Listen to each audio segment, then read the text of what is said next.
Here we go.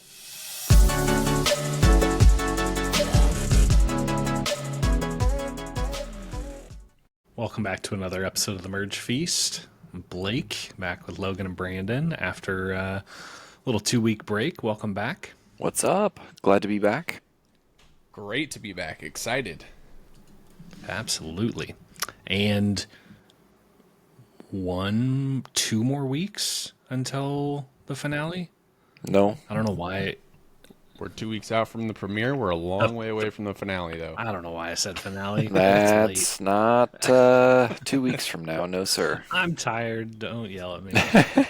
No, so Logan, your birthday is next week, and I keep thinking for whatever reason that that's this weekend, and I'm wishing my life away apparently. So Hey, I think the same thing, and I'm kind of disappointed because it's not. But yeah, 2 weeks until the anti-finale.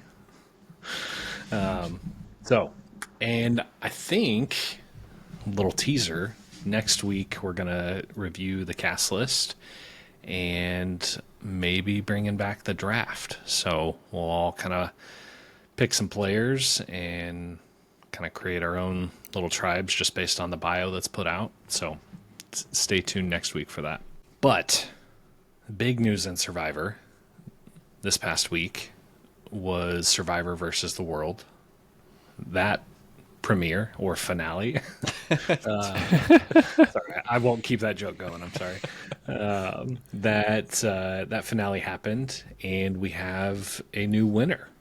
And spoiler alert: if you don't want to know, then shut this off now. skip forward. But Don't turn it off. but it's true. Good point. But Parvati won, and so she is now the third player that has won twice. We've got Tony, Sandra, and now Parvati. So I was stoked to see that Parvati won. Somebody from, our U.S. Survivor to win, I think is super cool, no matter who it is. But I was curious what your guys' thoughts were on that. Yeah, we have 3 two-time winners. And I think what's really cool about Parvati's win versus Tony and Sandra's win is that it was against people from other versions of Survivor. So it was from different styles. I have not seen any other Survivor outside of US, so I don't know what goes on. I assume that it's very similar, but I know just from clips that I've seen, I think Australians' version of Survivor is more like the old school US Survivor. So being able to go against the best of the best around the world and come out victorious. We knew that she was really good at American Survivor, Parvati, and not surprised that she did really well on US or Australia versus the world. It goes to show, and not that she, I think, is underrated because she's obviously talked about being one of the best, like, already, but just goes to show, like Brandon said, with her being out there with other players from Survivor across the world, just goes to show how good she actually was and all. And I wish I was able to watch it, and I need to find a way to be able to go back and watch it. But she's always been one of my favorites, and for her to win a second one, I think is just awesome. No, It's sorry, go ahead. I was going to say, it's impossible to watch, because if you didn't have a VPN to watch it while it was live, then you missed out. And then people put the episodes up on YouTube, but they very quickly get taken down. So, pretty hard to find. Okay. I did see a tweet that I thought was kind of cool. Be curious to know if you guys agree with this or disagree. But kind of, it said the conclusion that I've reached, and then it had a picture of Parvati, Sandra, and Tony, and it said Parvati equals outwit, Tony equals outplay, and Sandra equals outlast. And kind of their style of gameplay and how they won, like kind of the motto of Survivors: outwit, outplay, outlast. And it's like, dang, that's pretty cool. That's actually accurate. Yeah, I was gonna say pretty dang accurate there. Because I did see some clips of Parvati this season of the Survivor versus the World. I obviously wasn't able to watch the whole thing, but there was some bold moves and some huge bluffs, and she was playing. And I don't know. I saw that and I was like, dang, that's like spot on. So I think I know the answer to this, but with those three, if we've got four up on Mount Rushmore, who's the fourth person up there? I feel like Because it's Parvati, she has to be in the conversation now, right? I mean, I would have put her there before this. I probably would So have to, and now there's no debate. So who's number four?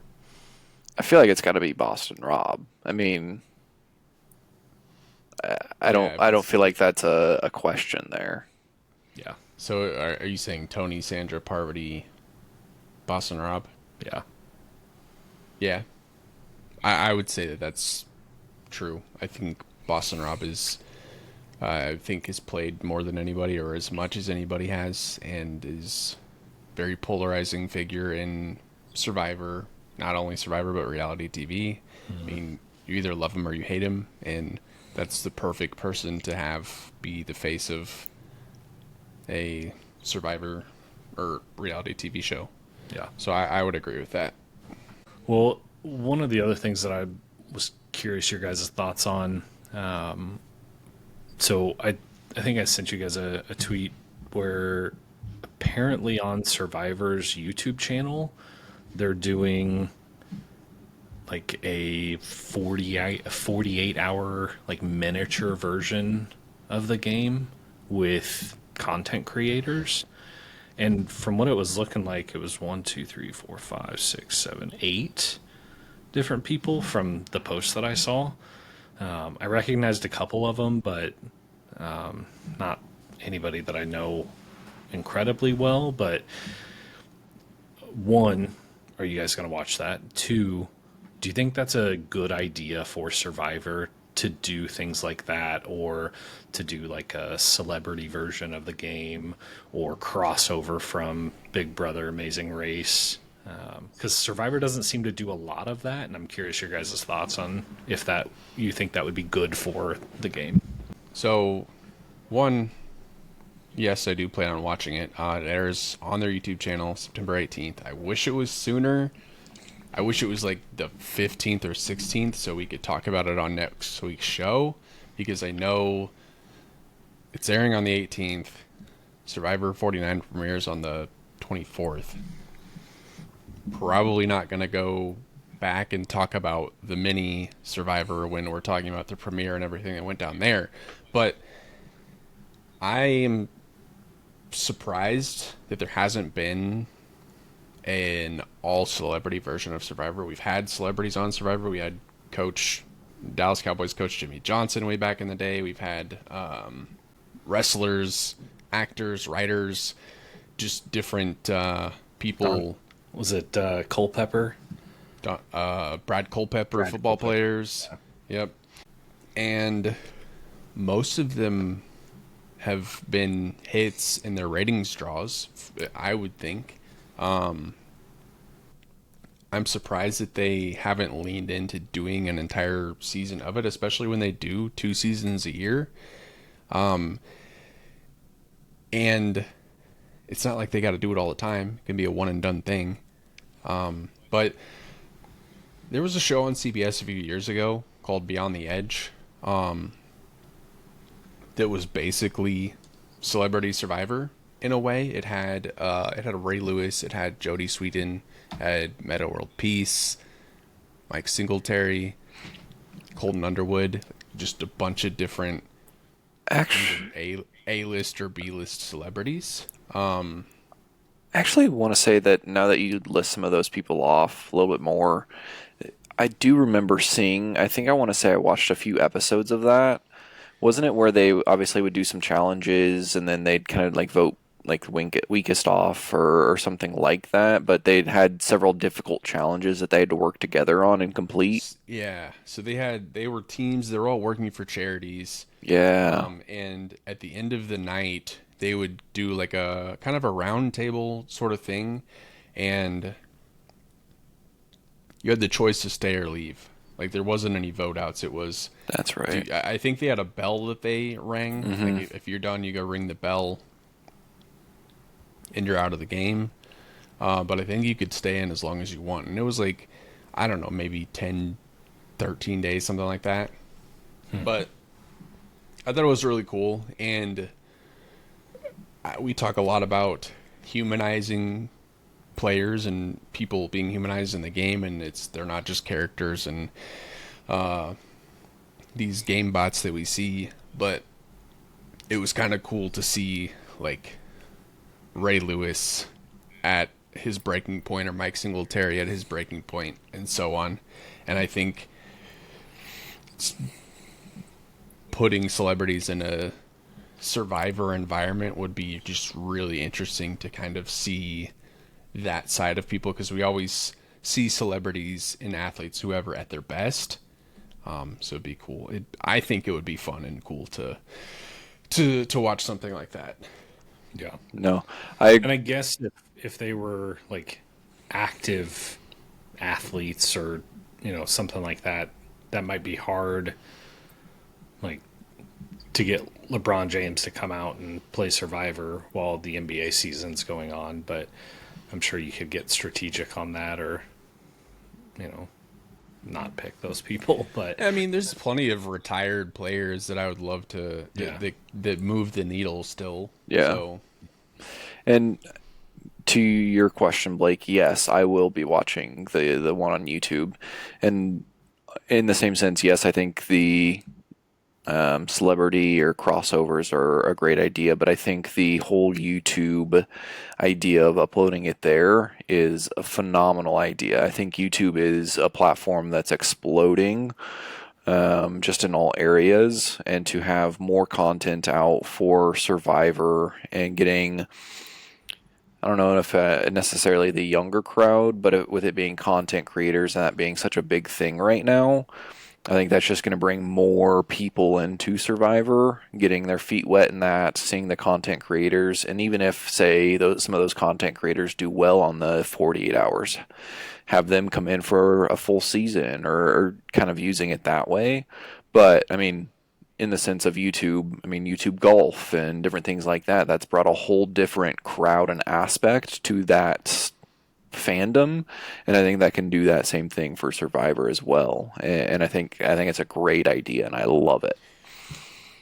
I think that the things that each one of you said were my big points. Was one, getting to see those A or B list celebrities in kind of a different atmosphere. Logan, you made the point of YouTube Golf. I've really enjoyed almost like getting to know like Bryson DeChambeau. He puts out a ton of content. Phil Mickelson, you get to see them kind of behind the curtain a little bit.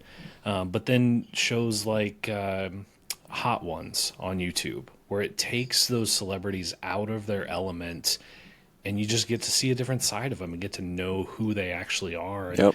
and like you said, Brandon, just to humanize them and kind of not bring them down to earth, but it's like, hey, everybody can do this. And it's not, I don't know, you're not somebody special. You're there playing the game. And then to your point, Logan, I don't think it can hurt the game at all. If anything, it's going to draw new viewers. And yeah, I'm all about it. I think if there's not more crossover between whether it's Big Brother or Amazing Race or celebrities or something, some sort of crossover to bring in other fans, because I know there's people that watch Amazing Race that don't watch Big Brother or that don't watch Survivor, and that's going to force people to watch the other shows and bring in more viewers, which is just a win for CBS. So I don't see any downside with it, other than fitting it into the crazy schedule that they already have. But with the days of social media and YouTube, and I'm all about it. I love it. So my thought on it is, I mean, we just spent an entire summer between 48 and 49 having to come up with shows that aren't related to current Survivor because there's nothing going on, which is fine because it's a lot of fun. But you have June, July, August, most of September, nothing going on. I'm not saying you need to have a full 26-day thing going on during the summer, but something like this where it's, hey, we're going to take these influencers or these celebrities and we're going to take them out for 15 days, 12 days, whatever, and we're going to air an episode a week on YouTube. That's something to do. I mean, I think Australian Survivor airs during the summer, but obviously we can't get it. So you have The only problem with that is Big Brother. I mean, if you're doing it on YouTube, it doesn't matter. True. And quite honestly, I know you guys don't watch Big Brother. It's been a it's been an okay season this year, but it doesn't start until July, which is crazy to me. And it's 3 hours, so it's an hour 3 nights a week. Cut that down to an hour and a half long episodes twice a week, and then throw in an extra like a celebrity survivor. So I know they don't want to compete with themselves, but I think there would be a way to do it to draw more viewers to both things. And I mean, ideally in the summer, not that all schedules open up, because I know that's a good off time for a lot of people, but the summer's kind of a downside for sports and different things like that. So if you did get celebrities, Whoa, shots fired at baseball. Jeez. not all Baseball's- sports, but NBA Finals? What's your Stanley Cup? What's your problem, man? NBA Finals Make and your point. typically a slower season for sports. Yes, there are some major sports that are still going on, baseball, some soccer, some different things like that, but okay, we can move on. No, I'm with you. There's definitely like weeks there that it's like there's nothing on, and the stuff that is on, I don't really care about. Yes, there is baseball, Brandon, but honestly, it's the slow time of baseball. Not the entire summer, but there are. Oh, you mean the dog days? Yeah. So I don't know. I get what you're saying, Logan. Whatever. I suck. No, I just had to defend baseball. Whoa, whoa. You okay? Jeez. Don't be so hard on yourself. So, well, yeah. So, CBS Survivor, Jeff Probst, if you're listening, take it from us. You will have at least 3, 4, 5, 6 viewers because of our spouses. There you go. So, yeah, let's write it in. Somebody tweet Jeff and send him this clip. Done. Yeah. I like it. Let's see. Was there anything else that happened this week, Survivor-wise or reality TV-wise, that we want to talk about? So, Blake, I want to know something. Uh-oh. This is Big Brother related. Oh, okay. I know who Rachel is. I want to hear. You're somebody that watches Big Brother. Her eviction was very controversial. Yeah? Kind of. Okay. Well, I want to hear it from you.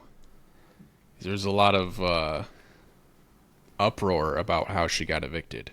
So I want to hear. I want to hear your breakdown of it. Okay. So, And before you do that, because obviously we have a Survivor audience, and some people might not know who Rachel is and how that process works with getting evicted. If you want to break that down first. yeah, so I can make this as long or as short as you would like. I'll try to do kind of a super high-level overview on the game of Big Brother and how it's set up, and then kind of a little bit of back history about Rachel, and then how her eviction went down. Feel free to ask questions as they come up. So Big Brother is very similar to Survivor, but basically you have 15 to 18 house guests all in one house, and it is all summer long. It's like 110 days or 107 days. It's silly. But you go in and you compete to become the head of the household. And if you win head of household, at least this season, you nominate 3 people for eviction. And if you're nominated for eviction, you're on the block. And so if you're on the block, you don't get to vote, and basically everybody else votes for who they want to evict. But on top of that, throughout the week, because the eviction's live every week, there are competitions to take yourself down from the block. So you can earn and win a competition for the power of veto to veto one of the nominations. So you can use that on yourself if you're nominated. You can use it on somebody else if you're not nominated, and then the 2 of you are safe. Lots of different stuff there. And then this season, past seasons, they would only nominate 2 people. This season, they're nominating 3. And on eviction night, they also do a mini competition. And if you win between those 3 people, you take yourself off the block. And so when it comes time for the house to vote, nobody knows which 2 of the 3 that are up for eviction are actually going to be up for it until like right before the vote. And then everybody votes.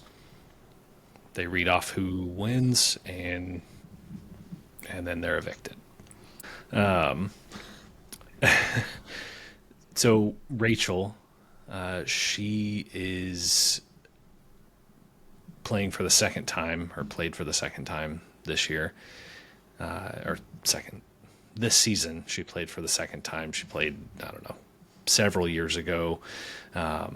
She actually met her husband or fiance. I think they're married. Her husband on there. They played together, and she ended up winning. It was kind of a crazy season. I remember bits and pieces of it, but I wasn't really watching it a ton back then. So I kind of liked her being on the show, and then it turned into, I didn't really like how she was playing the game. She was kind of a bully, wasn't really winning many competitions, and would get frustrated at people for not doing what was best for her game. And nobody would really like stand up to her. It was like this weird thing of, hey, we want to take her far because nobody's going to vote for her to win twice. But also she was playing the best game by far. And then the whole idea, or the motto behind Big Brother, is expect the unexpected. And so they always throw random twists and turns and double evictions and all kinds of stuff. Well, this past week, there was a random twist. Club Locust. I don't know why they called it that. But they had to basically do this like spinning maze puzzle and get a ball from the outside all the way to the inside. And it started at 6.5 minutes. And then if somebody was able to do that, they would pick the next person to go. And each person after the first one would get a minute less. So the second person would only have 5.5 minutes to complete, then 4.5 minutes, then 3.5 minutes. But then it was also like whoever did it the fastest won the head of household. So you wanted to do it as fast as possible. One, so you didn't get evicted, and then it was like this whole social dynamic of like, hey, pick me to go so that I can do it with the most amount of time, or hey, I don't want to go at all because I don't think I can do it. But then if you don't get picked right away, then you're at a higher risk of going home if you only have 2.5 minutes left. Well, Rachel ended up having, I think, 3.5 or 4.5 minutes, and she like totally blundered, just I don't know if she could have done it with 10 minutes. She just did not do very well, and so she was evicted from the game without anybody voting for her. I had no problem with how it turned out. One, I didn't really like her this season, but two, when I watched the actual episode, I think a lot of the controversy came because Big Brother is played live. They have like live feeds that you can go on and watch after hours when the show's not on. Not all the time, but from time to time. And so people found out what happened before they actually watched the episode. And so they were getting like just bits and pieces from certain people. And then in an outrage that, oh, the person who was playing the best game got removed from the game because she couldn't complete a challenge and not because she was evicted and voted out by her peers. So, but I haven't really seen much backlash after that episode aired, and that episode aired yesterday. So it was really fine. So how often has that happened where somebody loses a challenge and they just don't go? I don't know that it's ever happened. Okay. I think that's part of the controversy. I say that they did kind of a version, speaking of spinoffs, because Big Brother has done like Celebrity Big Brother before. They did, I think one of the past winters, they did like a reindeer games over Christmas. And so kind of have like 4 to 6 weeks of returning Big Brother players coming back to win prizes or charity money or whatever. And they did something really similar there, but every week you had somebody new coming in and somebody new getting evicted, and like it was a totally different game, and they kind of took a piece of that and did it here. So as far as I'm aware, it's never happened before in the actual game of Big Brother. But they always do something a little different, because it's always, expect the unexpected. There's different twists and challenges and, I don't know, advantages. So I may have hated it a little more if it was somebody who I really wanted to stay, but it didn't really bother me after I watched the episode. So I mean, I feel like we saw that with, we see that with Survivor and them doing different twists or changes that people didn't necessarily agree with. I mean, the biggest one, that the turn back time or whatever it was that Erica did. I mean, I think they've got to try new things to keep it always fresh and interesting. It kind of, like you said, if it's never happened before, I could see where people are upset with it, especially if she was having a great game. But I think it's one of kind of a necessary evil of always needing to change and have those. But yeah, and I don't know. I think there's two issues with it. So one of my favorite things about it is that it is live, and so you get to see what's happening. Like you get to, if you're watching it live, like the eviction happens live on TV. So I think that's cool. Whereas Survivor, it's like, you never know. But then, at least for me, every time I've ever watched it, there's this thought in the back of my head, because a lot of the one-on-ones or the confessionals, some of it just seems scripted, and the players are narrating what's happened, like already happened in the challenge. And they do that a little bit with Survivor, but it just reads a little more scripted and more for entertainment than an actual game. And I would like to believe that it's not like completely scripted and like that they're forcing people to vote a certain way.